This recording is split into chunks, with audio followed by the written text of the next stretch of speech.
If you're thinking about becoming a fractional CMO, or you just landed your first engagement and you're quietly wondering what the job actually involves day to day, this video is for you. Most people picture a fractional CMO as a part-time marketer who shows up and runs some campaigns. That's completely wrong. And if that's how you operate, that's how you're going to get treated and how you're going to get paid, like a contractor.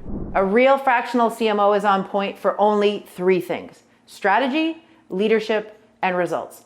In the next few minutes, I'm going to break down exactly what a fractional CMO, the split between strategic and day-to-day work, what you own, who you lead, the metrics you live by, and what a real week looks like. Let's get into it.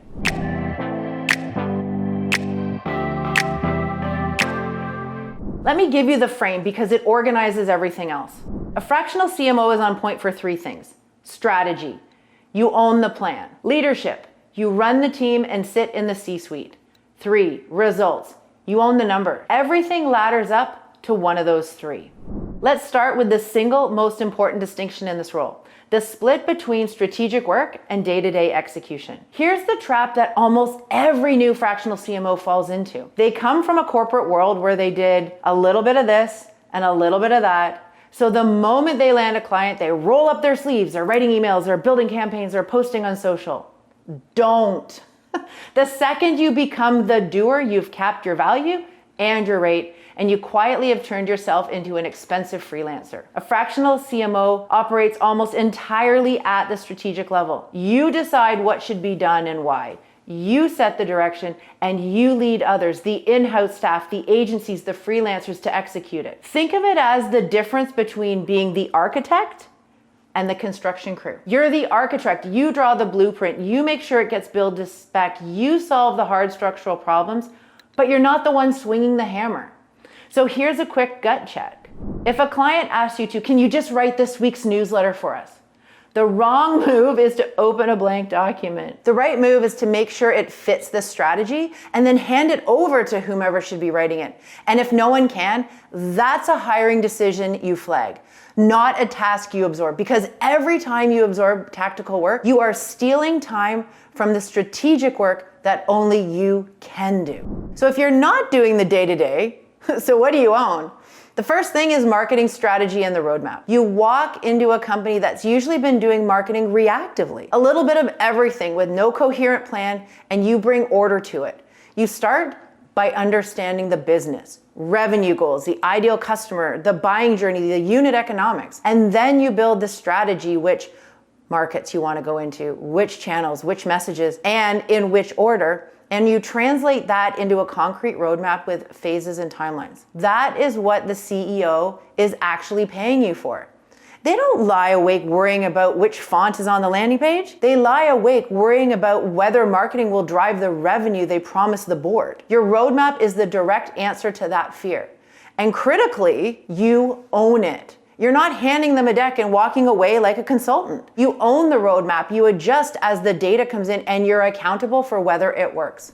Let's make it concrete. A fractional CMO at a Series A company might lay out a 90-day roadmap. Month 1, fix positioning and messaging. Fix 2, stand up demand channels and the tracking behind them. Month 3, build the pipeline and report to the board that everyone is going to want to see. Every item has an owner, a deadline, and most importantly, a metric attached. The second thing you own is leadership, and it runs in 2 directwards. Downward, you manage and mentor the existing marketing team. Most clients already have some marketing people, a coordinator, a couple of specialists, and they've been working hard, but they've had no senior direction. Your job is to lead them, set their priorities, raise their game, mentor them, and sometimes tell the CEO who's honestly in the wrong seat. You make the existing team dramatically more effective without anyone new being hired. I have seen strong CMOs turn a directionless 2-person team into the company's most productive function in a quarter by giving them a clear plan and holding them to it. Upwards and sideways, you operate as the true member of the C-suite. You're sitting in leadership meetings. You're aligning marketing with what the CFO sees in the numbers and what the head of sales needs in the pipeline. And you speak the language of the boardroom, not just the marketing department. That is exactly what separates a fractional CMO from a freelancer or an agency. You're not an outside vendor taking orders. You're an embedded leader at the executive table, accountable alongside everyone else. And that's why the role commands genuine executive level pay. Third thing you're on point for is results, which means you live and die by the metrics. A fractional CMO doesn't measure success by activity.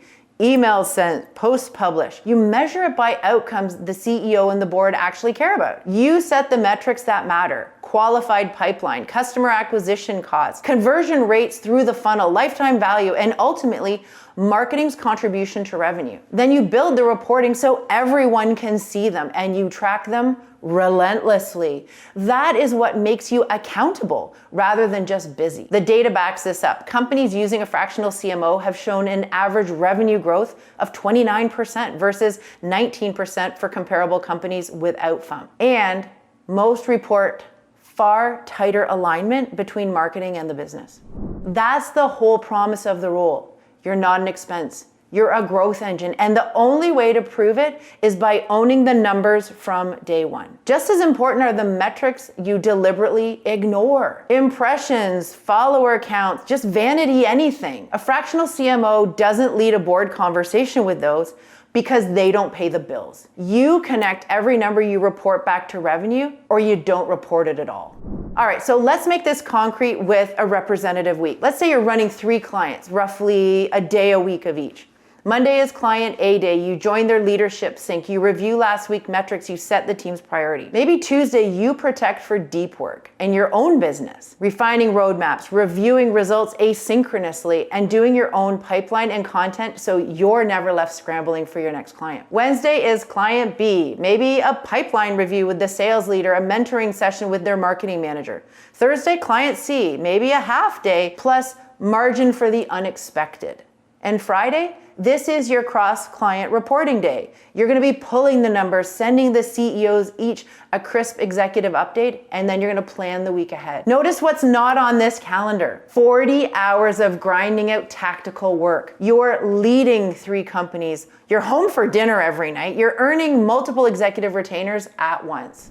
One honest caveat. Your first engagement and the first 30 days of any new client, and it's going to be heavier than you would expect. You're diagnosing, you're building the roadmap, and you're earning trust. So expect to lean in early. But once the strategy is set and the team is running, the week is going to settle into what you just saw. So back to the frame. A fractional CMO is on point for 3 things. Strategy, you own the plan and roadmap, operating at the strategic layer instead of doing all the day-to-day yourself. Leadership, you lead the team and you sit at the C-suite table as a peer. Result, you set the metrics that matter and you own marketing's contribution to revenue. Do those 3 things and resist the constant pull to become the doer. You are not a part-time marketer. You are an embedded executive, and when you act like one, you'll get paid like one. The mindset shift is this: you're not selling marketing tasks by the hour. You're selling ownership of an outcome. So now that you know what the job is, the obvious next question is, how do you become one? How do you make the leap from your corporate marketing role into a fractional CMO practice and land that first client? I break down that entire transition step by step in the next video, how to become a fractional CMO. Go watch that one next.